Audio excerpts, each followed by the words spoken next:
ஓம் ஸ்ரீ குருபியோ நமக. ஓம் ஸ்ரீ மகா பெரியவா சரணம்.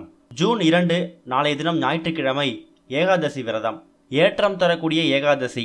குடும்பத்தில் இருக்கக்கூடிய ஏழ்மை நிலை மாறணும், கணவன் மனைவி பிரச்சனைகள் தீரணும், பிரிஞ்சிருக்கக்கூடிய கணவன் மனைவி ஒன்று சேரணும், குடும்பத்தில் சுபிக்ஷம் ஏற்படணும், செல்வ வளம் ஏற்படணும் அப்படின்னு நினைக்கிறவங்க தாராளமாக ஏற்றம் தரக்கூடிய ஏகாதசி விரதத்தை இருக்கலாம்.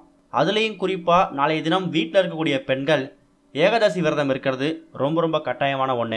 ஏகாதசி அப்படின்னு சொன்னாலே நம்ம நினைவுக்கு வர்றது கண்டிப்பாக பெருமாளோட வழிபாடு தான். பெருமாளுக்கு பிடிச்ச பொருட்களை நாளைய தினம் நீங்கள் வாங்கிட்டு வந்து வச்சு வழிபாடு செய்கிறது கூடுதல் சிறப்பு. துளசி, பெருமாள்னாலே கண்டிப்பாக துளசி தான். துளசி தண்ணீரை வைங்க. தாமரை மலர்களை வாங்கிட்டு வந்து பெருமாளுக்கும் தாயாருக்கும் அர்ச்சனை பண்ணுங்க. தாமரை மலர்களால் அர்ச்சனை பண்ணுங்க. பசு நெய் ஊற்றி தீபம் ஏற்றுங்க, அது ரொம்ப ரொம்ப சிறப்பு.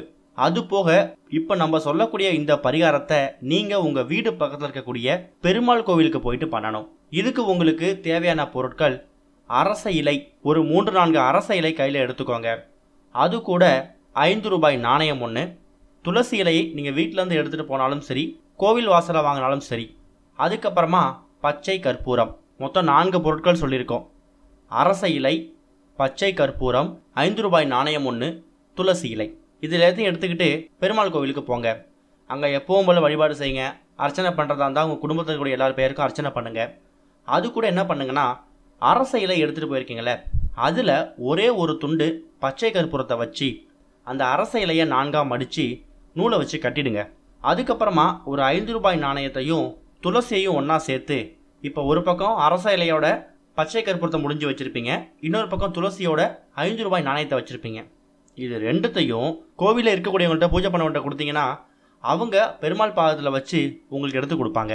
பச்சை கற்பூரத்தோட அரச இலையை வச்சுருக்கீங்களே, அதை உங்கள் வீட்டோட பூஜை அறையிலையோ மணி பர்ஸ்லையோ லாக்கர்லையோ வச்சுக்கலாம். துளசி இலையோட 5 ரூபாய் ஒன்று எடுத்து வரீங்கல்ல, அதை ஒரு பச்சை நிறத்தில் டப்பா, ஒருவேளை பச்சை நிறத்தில் கிடைக்கலனா நார்மலாக டப்பா ஒன்று எடுத்து, பாக்ஸ் ஒன்று எடுத்து அதில் அந்த 5 ரூபாய் நாணயத்தையும் துளசியையும் போட்டு வச்சுடுங்க.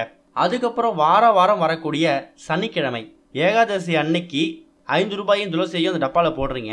அதுக்கப்புறமா வரக்கூடிய சனிக்கிழமையில் மறுபடியும் அதே மாதிரி 5 ரூபாய் நாணயத்தையும் துளசியை எடுத்துகிட்டு போயிட்டு பெருமாள் பாதத்தில் வச்சு எடுத்து வந்துடுங்க. ஏற்கனவே துளசி அதில் போட்டு வச்சுருப்பீங்க அந்த பாக்ஸில், அது காய்ந்து போயிருக்கும். அதை எடுத்துட்டு புது 5 ரூபாய் நாணயத்தையும் துளசியும் வச்சுடுங்க. இது மாதிரி ஒரு வாரமும் நீங்கள் பண்ணும்போது செல்வ செழிப்பு அதிகமாகணும், குடும்பத்திற்குரிய பொருளாதார பிரச்சனை நீங்களும் சொல்லிக்கிட்டே இருங்க. 5 ரூபாய் நாணயங்கள் அதிகமாகிட்டே போகும். அதே நேரம் இன்னொரு பக்கம் துளசி சேர்ந்துக்கிட்டே இருக்கும். அதை ஒரு வாரமும் அப்புறப்படுத்திட்டு புது துளசி வச்சுடுங்க.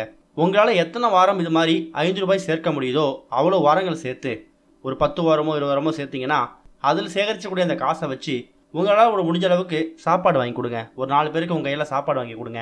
அரச மரத்து இலை, பச்சை கற்பூரம் அது ஒரு முறை செஞ்சால் போதும். ஆனால் துளசி 5 ரூபாய் நாணய பரிகாரத்தை மட்டும் ஏகாதசி அன்னைக்கு ஆரம்பித்து ஒரு வாரமும் வரக்கூடிய சனிக்கிழமை அன்னைக்கு பண்ணுங்க. அந்த 5 ரூபாய் நாணயங்கள் சேர சேர்த்துக்கிட்டே வாங்க. ஒரு கட்டத்தில் உங்களால் எவ்வளோ சேர்க்க முடிஞ்சதோ அதை எடுத்துகிட்டு போயிட்டு அதுக்கு சாப்பாடு வாங்கி கொடுத்தாலும் சரி, இல்லை அதுக்கு பொருட்களை வாங்கி நீங்கள் சமைச்சு உங்கள் கையில் சாப்பாடு போட்டாலும் சரி. ஓம் ஸ்ரீ குருபியோ நமக. ஓம் ஸ்ரீ மகா பெரியவா சரணம்.